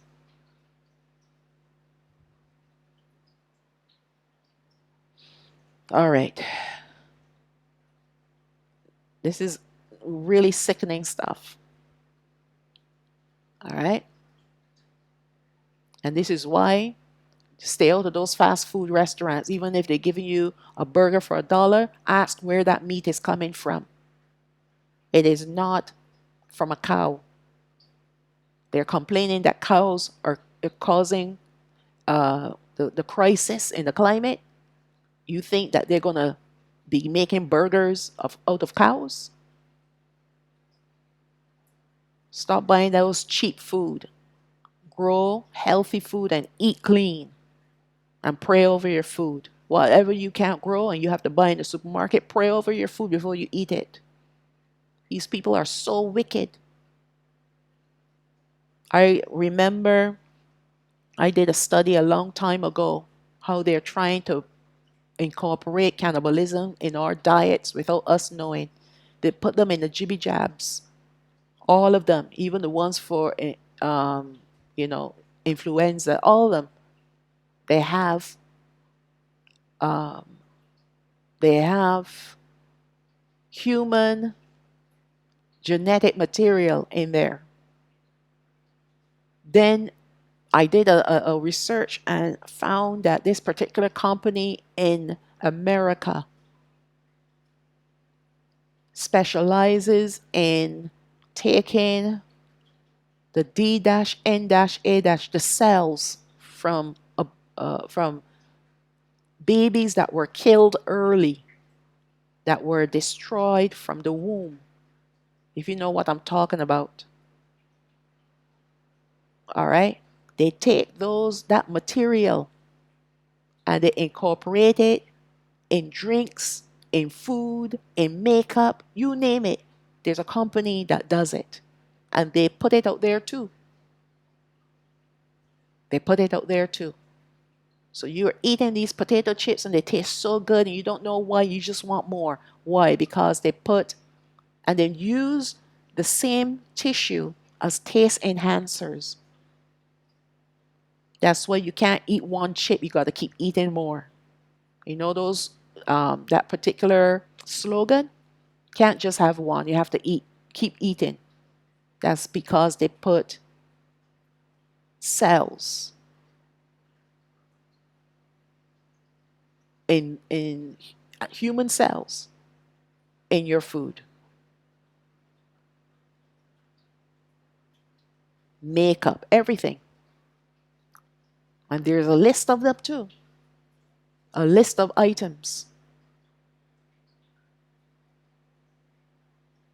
These people are incredibly wicked.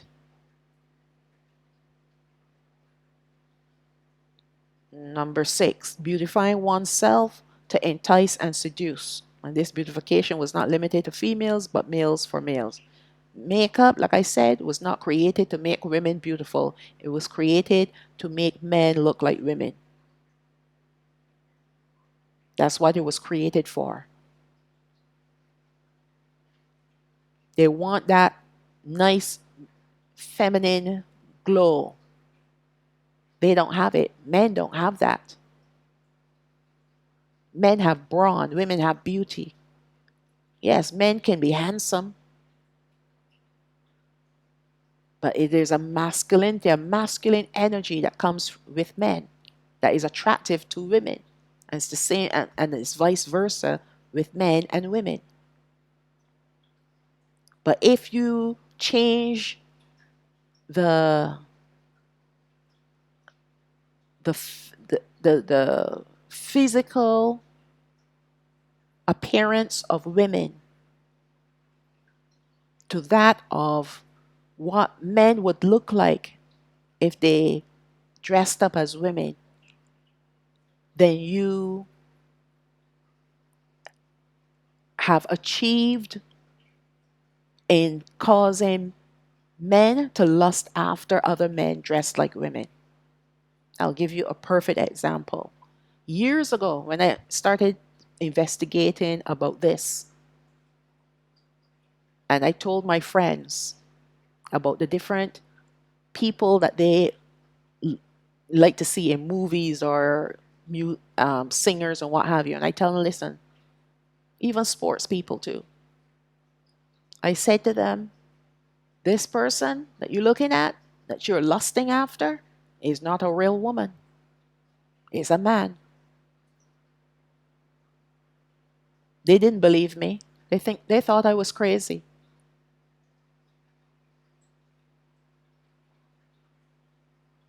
And that's the reason why they wear so much makeup, and all they have to do is get long hair, put on the braids and what have you. That's another reason why they brought in the braids and the extensions. All of that to beautify men, to make them like women. And you got the foolish women out there doing the same things too, and dressing to be just, and putting on makeup to look just like a man in feminine clothing. There's nothing wrong with our beauty as it is. Nothing whatsoever. Are any of the above occurring today? Well, I kind of went through it, except for the hybridization. That's a big one. I'm gonna go through that in part two. That's a big one. But for the most part, um, I've kind of given away yes.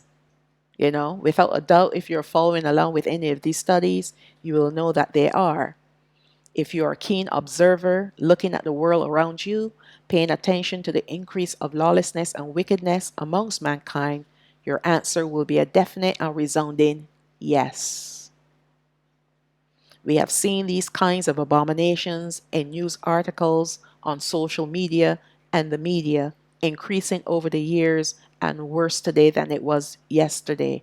I remember growing up, women used to be so um, modest. I remember that.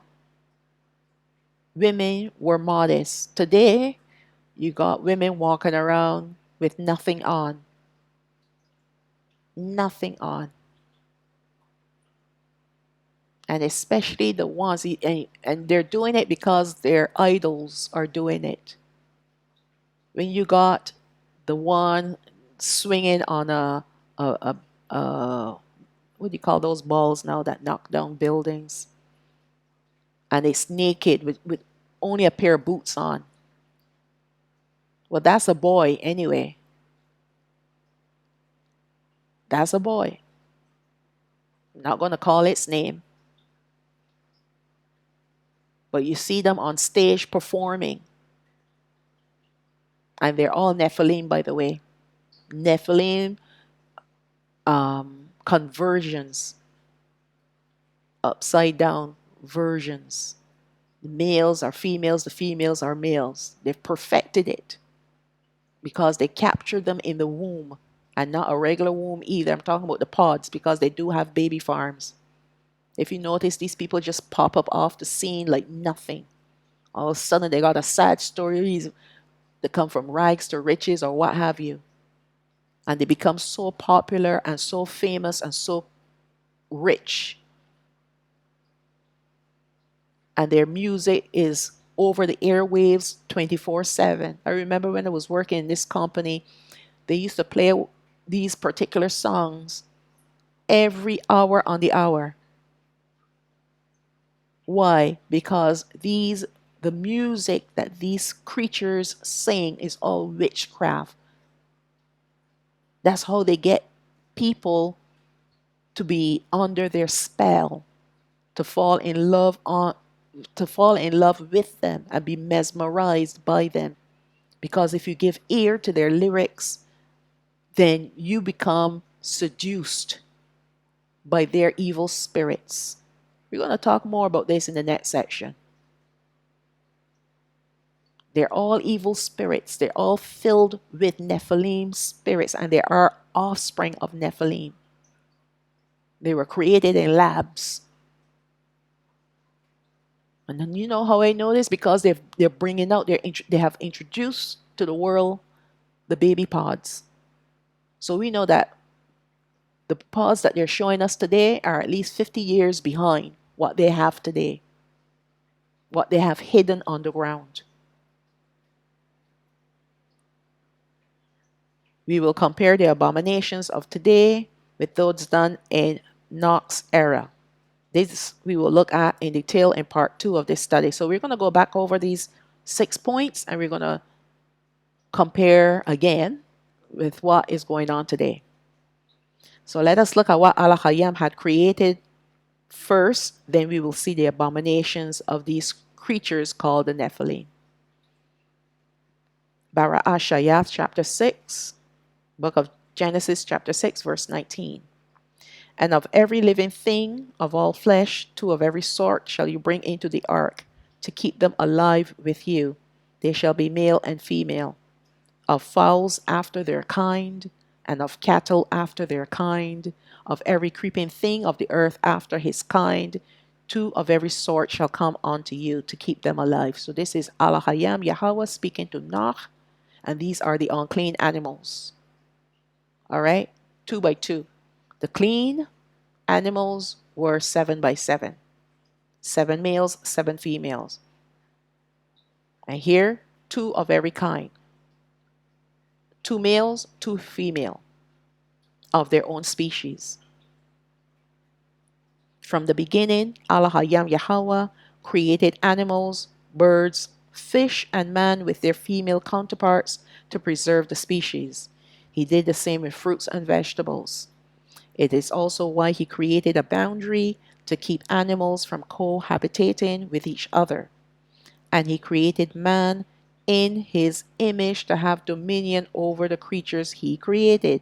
And this is the reason why it is such an abomination for man or woman to lower themselves to go and cohabitate with an animal, marrying their pets or what have you.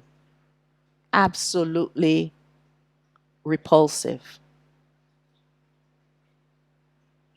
But these are the people that the hand of Alahayam was removed from them. That's why no evil is withheld from them.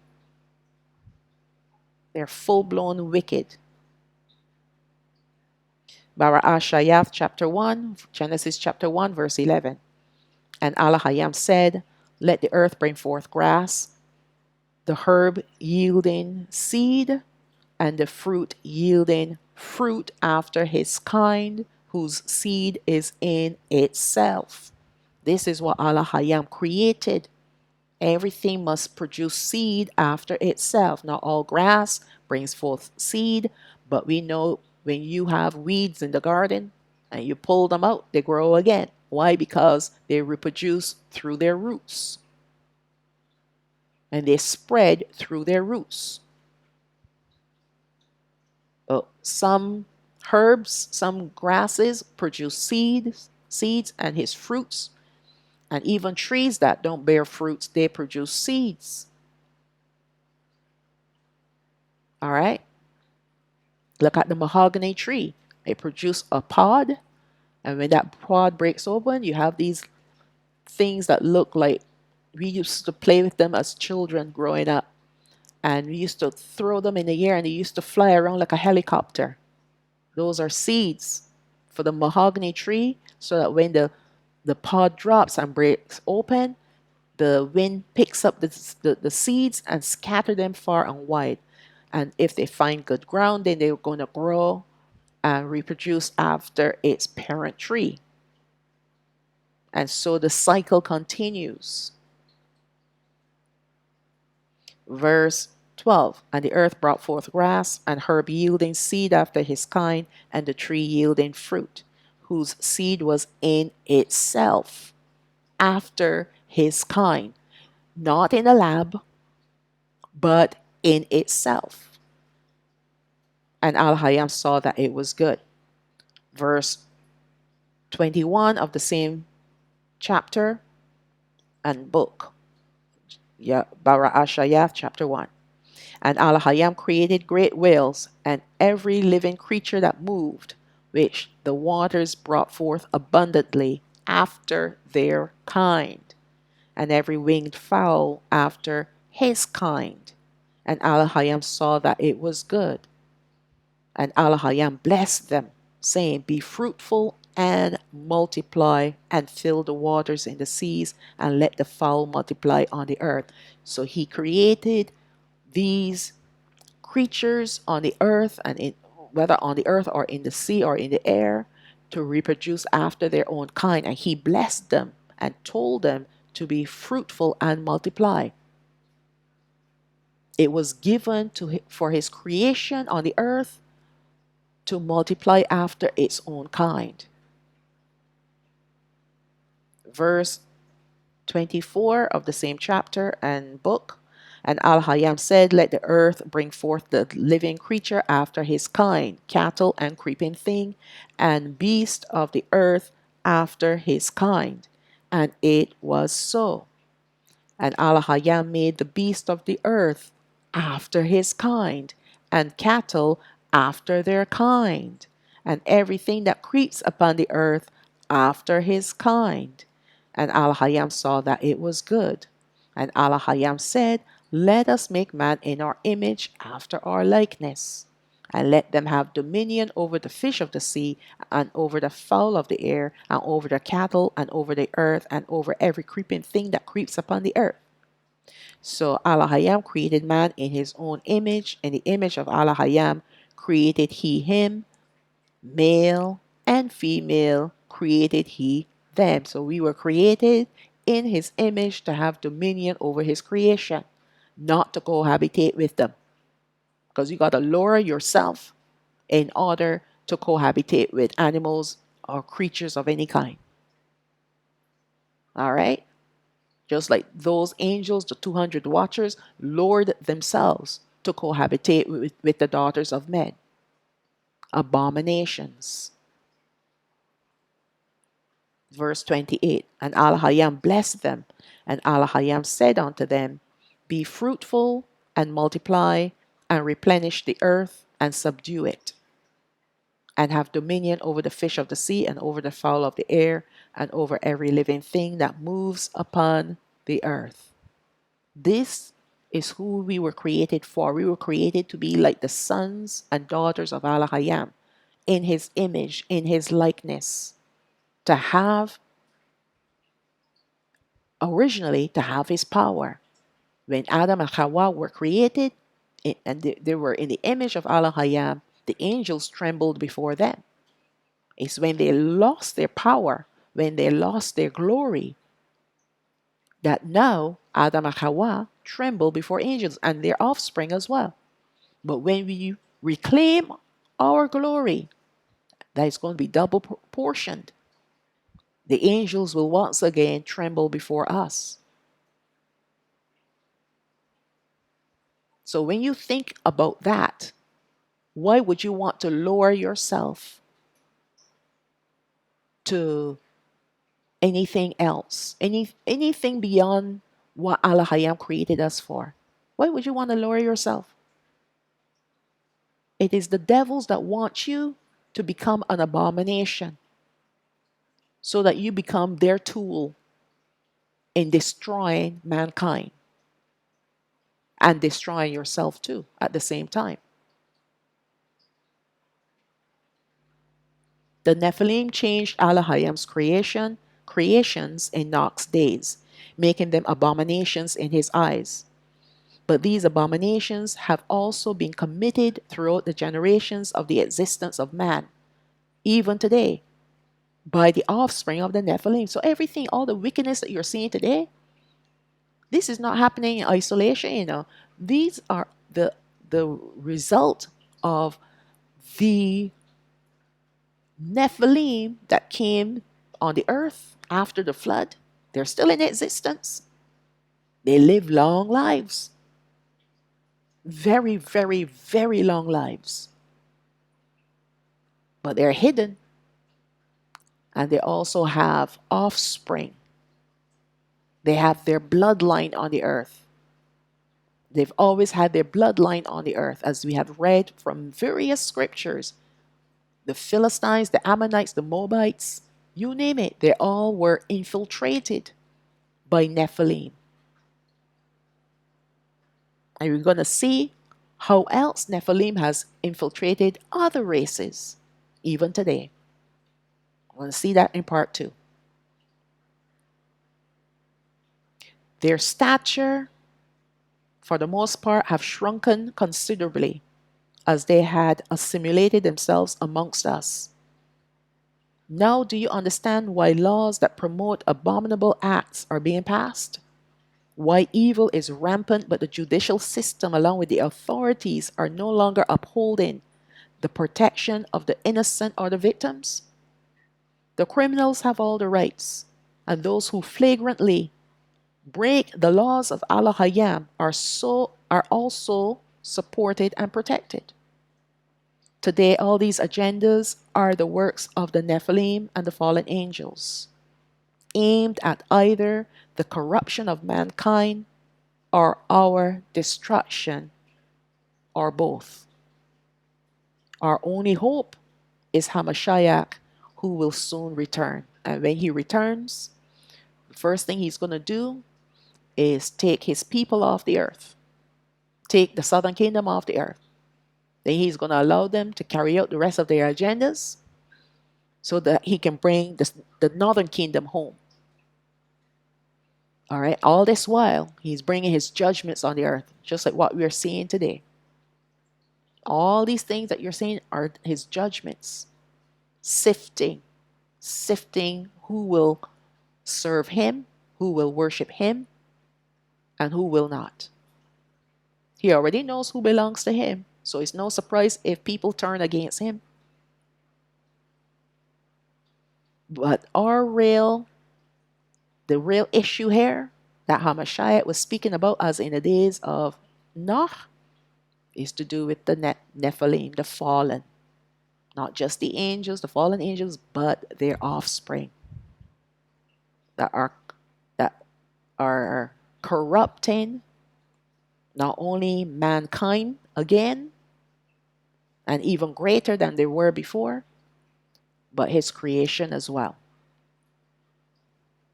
So what we're going to do in part 2, we're going to go a little deeper, and especially in what is happening today. We're not going to, pull out any news articles or anything of that nature. We're just going to look at it from a scriptural point of view. All right, we're going to keep everything scriptural because these people are so wicked and so evil and so vile. We don't need to glorify them by talking about them. But we still need to know what is going on and why it is happening. And that's why I try to keep everything scriptural. I could easily go and do a video and pull out all these news articles and this and this and that and that. And how is it going to benefit you? How is it going to benefit me? When the word of Alahayam is the core of our study, not only the core, our foundation and our protection.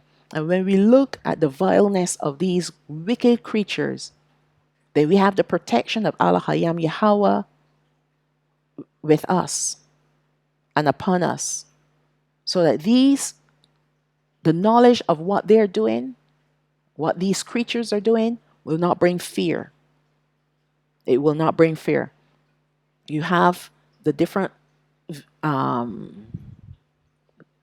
YouTubers out there. They talk about this, they talk about that, warning people about this, warning people about that. Like what happened on April 8th, with the eclipse and everything, and people becoming so afraid. That's the first thing that happens to people when they listen to these influencers or what have you, so-called teachers, false prophets, false teachers, you name it, whatever they call themselves. And they come with a word and they say this and they say that, and all that results from their word is to breed fear amongst people. But when you are looking at the world through the lens of Alahayam, through his lens, through his eyes, through his word, then you will not fear, but your faith will blossom. Your faith will blossom. All right? So that's the ending of part 1. Part 2, we're going to finish off this particular study. And like I said, we're going to look at those 6 points and we're going to compare and contrast what as in the days of Nach and the days today. All right? So we're going to complete this study with the blessing for Yashraal, taken from the Ba Madabar, chapter 6, verses 24 to 26. That's the book of Numbers, chapter 6, verses 24 to 26. Yabarakak Yahawah wa Yashamarak. May Yahawah bless you and keep you. Ya'ar Yahawah panayo alayak wa yachanak. May Yahawah cause his face to shine upon you and have favor upon you. Yasha'a Yahawah panayo alayak wa yasham lak shalawah. May Yahawah lift up his face upon you and give you peace. And now we're going to recite our command that we need to recite when we lie down, when we get up, when we go out, and when we come in. It's taken from the Barayam, chapter 6, verses 4 and 5. This is Deuteronomy, chapter 6, verses 4 and 5. Shama'o Yashwa'al, Yahawah Alahayana, Yahawah Ahad, Wa Ahabath'ath, Yahawah Alahayak, Bakal Babak, Wabakal Napashak, Wabakal Ma'adak. Hear, O Yashwa'al, Yahawah our Alahayam is one Yahawah. And you shall love Yahawah your Alahayam with all your heart, and with all your soul, and with all your might. And with that I will say, Shalom, Shalom. All praises to the Most High. Abba Yah.